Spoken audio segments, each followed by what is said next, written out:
കോഴിക്കോട് എന്ന് പറയുമ്പോൾ എല്ലാവർക്കും ഓർമ്മ വരുന്ന കാര്യങ്ങളൊന്നല്ലേ ഞങ്ങളെ ഭക്ഷണം. ഇന്ന് ഞാൻ എത്തിയിരിക്കുന്നത് കോഴിക്കോട് ബീച്ച് സൈഡിലുള്ള റെസ്റ്റോറൻറ്റ് ഷെഫ് പിള്ളയിലേക്കാണ്.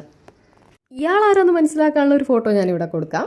ഞങ്ങൾ ഇന്ന് ഇവിടെ എത്തിയത് കണ്ടന്റ് ക്രിയേറ്റേഴ്സിനും ഫുഡ് വ്ളോഗേഴ്സിനും വേണ്ടി ഒരു സ്പെഷ്യൽ ഇഫ്താർ റെസ്റ്റോറൻറ്റ് ഷെഫ് പിള്ള കോഴിക്കോട് ഒരുക്കുന്നുണ്ട്. എന്തൊക്കെ നോമ്പുതുറ വിഭവങ്ങളാണ് ഇവർ ഞങ്ങൾക്ക് വേണ്ടി ഒരുക്കി വെച്ചതെന്ന് അറിയാൻ ഞങ്ങൾ എല്ലാവരും വെയിറ്റിംഗ് ആണ്. ഫൈനലി ഞങ്ങൾ അകത്തേക്ക് കയറുകയാണ്.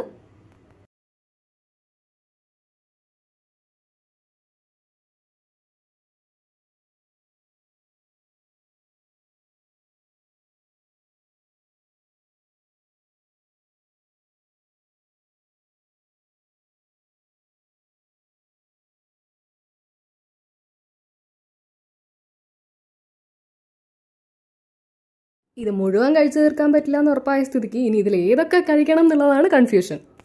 നോമ്പുതറ വിഭവങ്ങളിൽ നിന്ന് തന്നെ നമുക്ക് സ്റ്റാർട്ട് ചെയ്യാം. അങ്ങനെ ഞാനൊരു തണ്ണിമത്തൻ ജ്യൂസിലാണ് തുടങ്ങുന്നത്. ഫസ്റ്റ് തരിക്കഞ്ഞി എക്സ്പീരിയൻസ് ആണ്. ഫുഡ് പറഞ്ഞ പോലെ തന്നെ നല്ല ഉഗ്രൻ ഫുഡാണ്. വയറും മനസ്സും നിറച്ച് ഞങ്ങൾ ഇവിടുന്ന് ഇറങ്ങും മുമ്പ് ഷെഫ് ലണ്ടനിലായിരുന്നു. ഷെഫിനൊരു താങ്ക്സും പറഞ്ഞു.